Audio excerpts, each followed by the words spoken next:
seputar komunikasi, ia akan selalu mengulur-ulur waktu, ya, di dalam berbicara agar pertanyaan-pertanyaan itu memang tidak segera tertuju kepada hal yang paling ditakutkan, ya. Ketika orang sedang selingkuh tentu takut. Saksikan dan dukung terus channel Kang Kumis, mengulas seputar problem rumah tangga, percintaan hingga masalah. Assalamualaikum warahmatullahi wabarakatuh. Kembali lagi bersama saya Kang Kumis. Pada kesempatan kali ini Kang Kumis ingin membahas masih seputar selingkuh, ya. Karena selingkuh adalah permasalahan di tengah kehidupan rumah tangga yang paling paling menakutkan, ya. Namun hal ini tetap saja bisa terjadi, ya. Tentunya ketika perselingkuhan terjadi, ini pun menggunakan cara yang sangat bervariasi dari masing-masing pelaku. Tentunya sudah memiliki cara bagaimana berselingkuh yang aman. Namun sehebat apapun, ada kalanya sepandai-pandai tupai pelompat akan jatuh dua, ya. Oke sahabat, pada kesempatan kali ini Kang Kumis ingin membahas mengenai ciri-ciri tukang selingkuh, ya. Ini sebetulnya bisa ke wanita juga, bisa ke pria juga, karena pada dasarnya tingkat perselingkuhan antara pria dan wanita ini juga nggak jauh beda, ya. Namun sebelum lanjut ke topik kali ini, nggak ada salahnya silahkan sahabat semua subscribe dan dukung terus channel Kang Kumis, ya. Mudah-mudahan bisa bermanfaat buat sahabat semua. Nah, kira-kira apa saja sih yang akan dilakukan, ya, terutama kepada suami sendiri. Perilaku yang akan diperlihatkan dari sebelum dan sesudah selingkuh inilah yang akan bisa membedakan bahwa bisa jadi pasangan siapapun ini ketika memperlihatkan perilaku yang akan Kang Kumis sampaikan, ini bisa jadi sedang memiliki selingkuhan di luar sana. Yuk kita bahas sama-sama. Hal yang pertama, sering kali saya sampaikan bahwa faktor komunikasi di sini tetap ada suatu perubahan ketika memang kondisi dan situasi rumah tangga sedang tidak baik-baik saja, ya. Bisa jadi komunikasi memang semakin berkurang dan tertutup, ya. Nyaris komunikasi ini semakin tidak jelas ketika diikuti, ya, karena mungkin apa yang kita inginkan ini tidak sesuai, ya, dengan harapan. Misalnya kita bertanya, bisa juga jawabannya memang tidak sesuai dengan apa yang kita harapkan. Itu karena adanya hal yang mulai disembunyikan dari pasangan Anda. Hal pertama yang harus Anda perhatikan, ya. Lalu hal yang kedua, seorang suami biasanya ketika istri selingkuh, ia akan mulai merasa terabaikan, ya, tidak mendapatkan hal-hal seperti biasanya. Banyak hal-hal yang memang seperti hilang dari kehidupan keseharian, ya. Begitu pula sebaliknya, ketika suami selingkuh, istri pun akan mendapatkan hal yang demikian itu. Jadi perhatian mulai berkurang bahkan menghilang, ya. Banyak salah satunya itu, ya. Lalu kemudian yang ketiga, ketika si istri atau si suami diajak bicara, ia selalu mengubah topik, ya.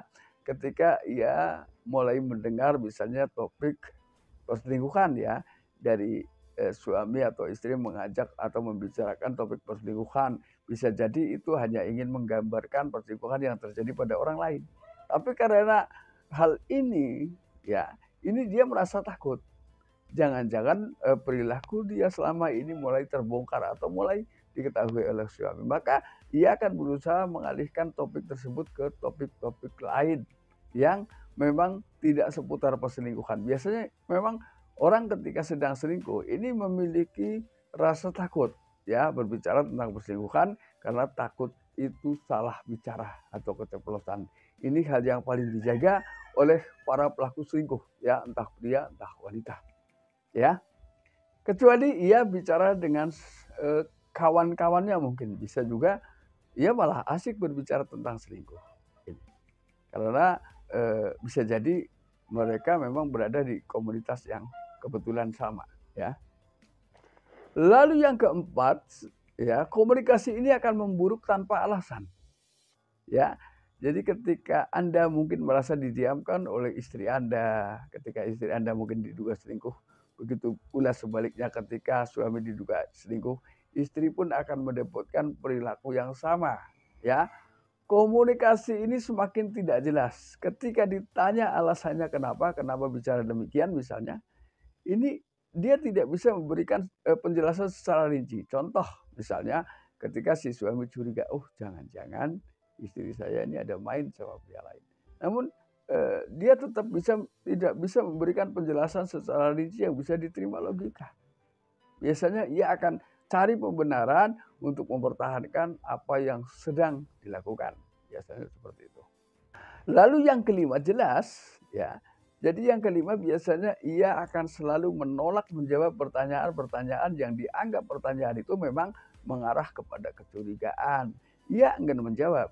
Biasanya dengan simpel ia hanya menjawab ingin tahu aja. Itu kan urusan saya. Nah ini. Padahal ketika sudah berumah tangga, urusan siapapun menjadi urusan bersama akhirnya. Ya, ini. Jadi ketika misalnya suami atau istri curiga ketika pasangan salah satunya melakukan perjengkukan, tentunya akan tanya, kenapa demikian? Kenapa misalnya pergi nggak pulang-pulang misalnya? Dia tidak mau menjawab secara rinci, bahkan tidak menjawab, dia hanya diam dan biasanya langsung menuju ke tempat tidur. Biasanya seperti itu, ya. Lalu kemudian yang keenam, ketika si suami atau istri mendesak ya ketika sudah terlalu curiga, ini hal yang wajar ketika ingin tahu sebetulnya aktivitas apa sih yang dilakukan di luar sana. Nah, ketika suami atau istri mungkin saking nggak sabarnya, ia langsung bertanya, jangan-jangan kamu selingkuh di luar sana. Ya, si istri atau si suami yang selingkuh ini tidak akan menjawab, bahkan akan melakukan tuduhan balik. Kamu kali yang selingkuh, orang saya sama dia nggak ada apa-apa kok, dia cuma teman kok. Ya, ini biasanya seperti itu, hal-hal yang dilakukan untuk membela diri. Ya, jadi ketika dia sudah terdesak dengan pertanyaan-pertanyaan yang terus dilontarkan oleh pasangan, justru ia melakukan tuduhan balik. Ini untuk mengamankan aktivitas yang mungkin sedang dijalani. Ya. Lalu kemudian yang ketujuh, masih seputar komunikasi, ia akan selalu mengulur-ulur waktu. Ya, di dalam berbicara agar pertanyaan-pertanyaan itu memang tidak segera tertuju kepada hal yang paling ditakutkan. Ya, ketika orang sedang selingkuh tentu takut ketika ditanya apakah kamu selingkuh. Karena di sini ketika kita sedang berbicara, ketika bohong dan jujur ini sangat mudah dibedakan. Ya, ketika berbohong bisa dibedakan dari raut muka, dari cara berbicara yang mungkin terlihat gagap dan gugup. Ya, terus kemudian pertanyaan yang dilontarkan itu saja tapi jawabannya berubah-ubah. Lalu raut muka yang memerah. Ini kan hal-hal yang sangat mudah diperhatikan. Ya, karena sebetulnya kebohongan ini sulit sekali ditutupi. Apalagi ketika mungkin sebagian orang yang masih baru belajar selingkuh. Ini mudah sekali dilihat dari unsur kebohongannya ya. Nah sahabat, itulah yang dapat aku bisa sampaikan. Mudah-mudahan ini bermanfaat buat sahabat semua. Dan jangan lupa saksikan terus video lain di channel Kang Kumis. Dan akhir kata, salam harmonis bersama Kang Kumis. Wabillahi taufiq wal hidayah. Wassalamualaikum warahmatullahi wabarakatuh.